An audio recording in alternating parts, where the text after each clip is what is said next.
Finally today, it is state 4-H Roundup time on the OSU campus, where 4-Hers from around the state descend on the university for contests, workshops, and of course, plenty of fun. And this year, OSU's biggest celebrity is along for the ride. Yeah, so this is the 104th State 4-H Roundup. The event officially started today at 12:30. Tonight we have our Pete's Premiere.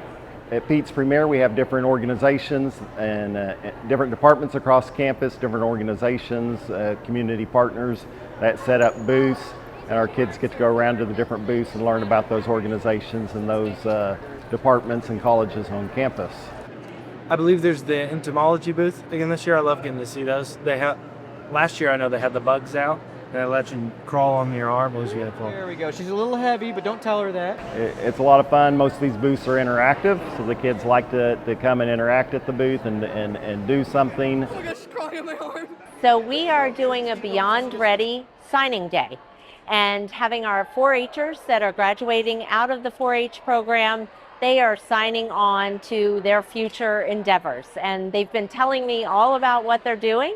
So it's really exciting to see how ready they are for their futures, and 4-H has prepared them for that.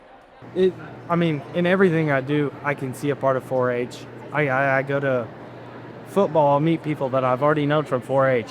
I mean, just that people meeting skill and speaking, public speaking. I'm just so, it's almost first nature to me now.